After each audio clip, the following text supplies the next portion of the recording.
What's up everyone, today's video is going to be making a beat from scratch, going over the initial concept creation ideas. I'm going to be focused on using an E-piano for the chord progression. My most streamed track to date is Lunar Drive, which has like 15 million streams, and it was based around electric piano, but I've not really used any since then. So this video is going to be starting a new track with some electric piano chords, layering some bass, some drums, some extra melody, and seeing how far we get, but focusing more on the initial idea creation. And quickly before I start the video, if you haven't seen last week's video, I've got a new competition on the go. So every fourth video there's going to be a prize draw for $20 worth of Submit Hub credits and $20 worth of credits to my store for sample packs or merch. All you've got to do to enter is like, comment and be a subscriber, so you can have one entry per video. So if you comment on 4 videos, that's 4 entries each month, and it's just going to be a rolling thing starting from now on, along with other competitions, remix competitions and so on that are coming soon. But yeah, on to the video. So for this beat I was thinking of starting at around 80 BPM, which is slightly faster than I usually start. Just turn the metronome down a bit. Usually I start by throwing in some atmospheres. So this mark atmosphere here, I've got loads of pre-EQ'd atmospheres that I use on tracks. I've released a lot of them in the last sample pack, but basically a lot of the vinyl sounds you get online, I've got some really muddy low ends that sometimes people forget to remove, and it can sort of ruin the mix of your track. So for the electric piano, I was thinking of using Keyscape for this one because I found a nice preset the other day. But in my track Lunar Drive, I used the electric piano by Labs, which is free. And it sounds really nice as well. It's a little bit softer, but Arturia also do some nice electric pianos, and the standard Ableton ones are pretty nice as well. This is the preset that I have been using.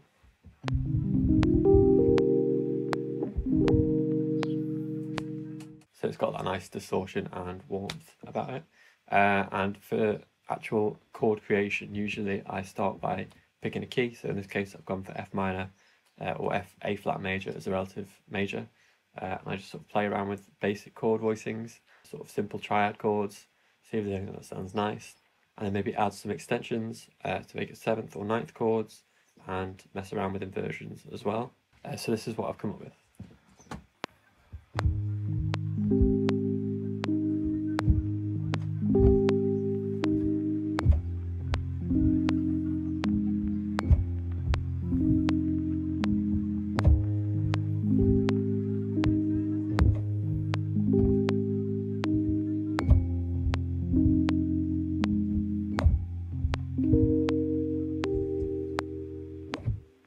So I'm basically just switching between 2 chords, the first one being the A flat major 7 and then an F minor 7 chord. So the A flat major 7 is actually an inversion, playing the G sharp, D sharp, C, and then the G with D sharp laid in as well. And then the F minor 7 is just a standard F minor 7 voicing. And then for the last chord here, I'm playing sort of a F7 suspended just to tail off into the loop again. Usually when I record, I've got doing it with the MIDI control foot pedal. So I'm just going to delete all sustain here, just so now I can go back in and edit everything how I want it.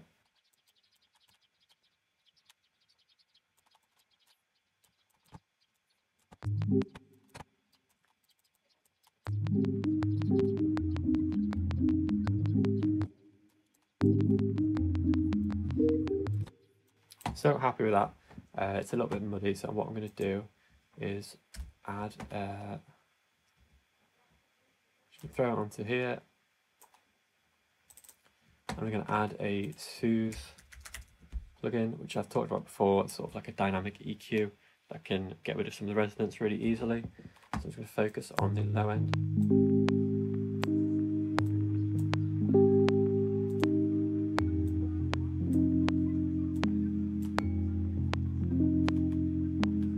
That sounds better. So usually what I do is duplicate it in case I want the MIDI file later, and then I can freeze and flatten this. Soothe, for me anyway, makes the track unusable for latency, so I've got to flatten it if I'm using it in a track.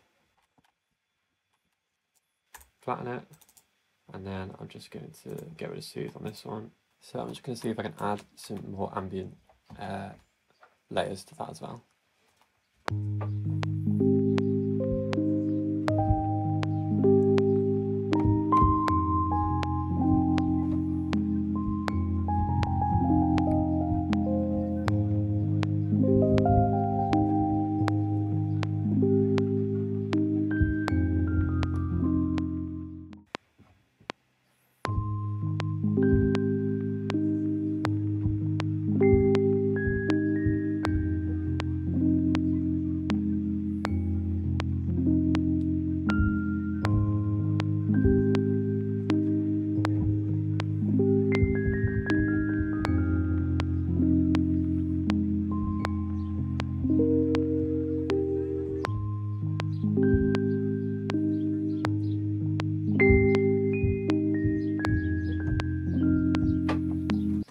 So I've looped the chords with a little bit of melody on top. I might change it up later, but for now I'm going to add in some drums. So I'm just going to delete all these tracks. And then what I've recently done, which I've been doing for a while, is refreshed my favourite drums presets. So if you haven't done this already, it's a great time saver. Go through all the sample packs that you have and all the sounds that you like, and drop them into a rack or just into like a preset folder. So you can just drag them in and save that sort of 15 minutes of looking for the right drum sample. So in my presets, got this drum file, which is the drums split up in a kick, and then highs and mids, which has got my hi-hats, snares, transitions, and some Foley sounds. Usually I ungroup it once I'm in, and I'll probably start with the kick.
Just finished getting some drums down.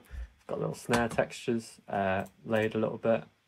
I usually always layer snares, just to give it a bit more variation and texture. I've dropped in a little loop of sort of percussive thing.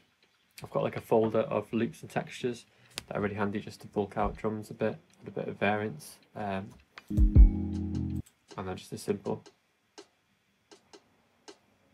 hi-hat pattern with a simple kick.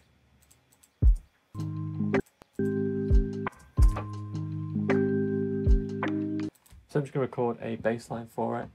I'll drop in, I've got a simple DI preset on Amplitude 4, which I usually use for the bass.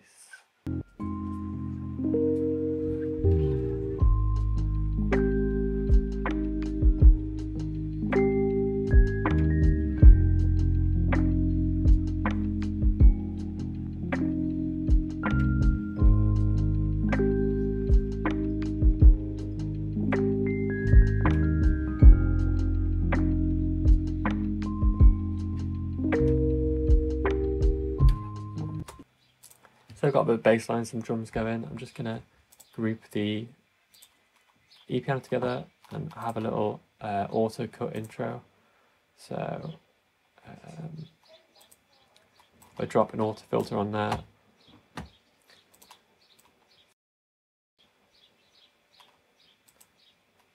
To cut the lows, and then if I show automation, I can just have this little fade in.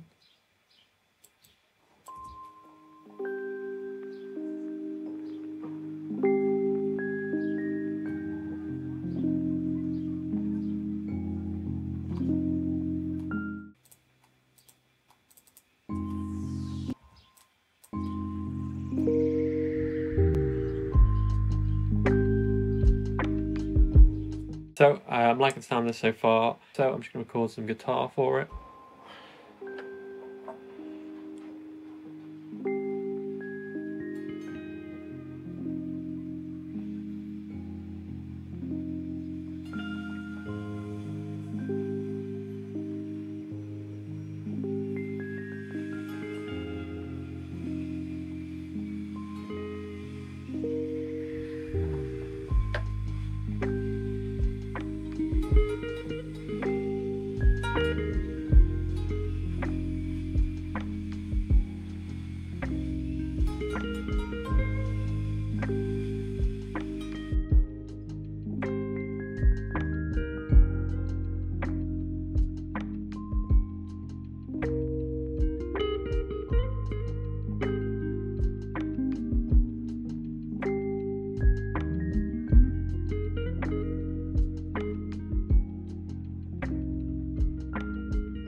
I just recorded the guitar line.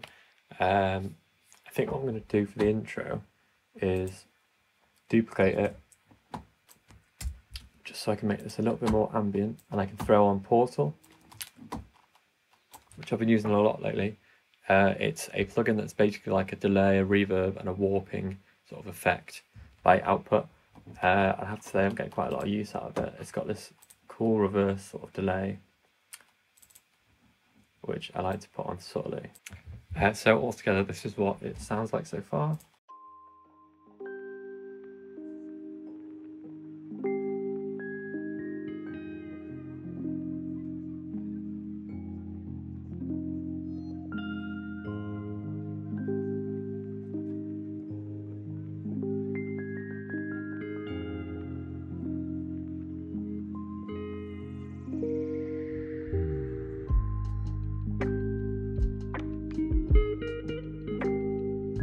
That reverse is just from the introduction, the delay reverse coming in from the Portal.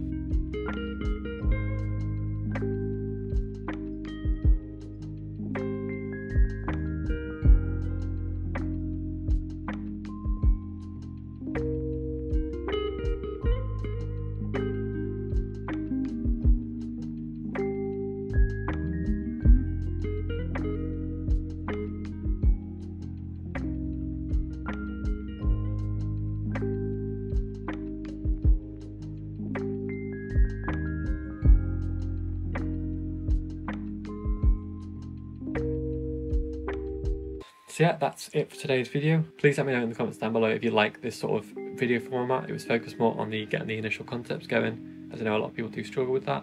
I'm trying to get the balance right between giving you enough information but not making the video too long. So yeah, I've had to stop here for that reason. But if you want to see a complete full start to finish, it'd probably be like a 20-30 minute video. But I can do that. You can let me know in the description down below. Yeah, remember to take part in the competition if you're interested by dropping a like and a comment. And I'll see you next time.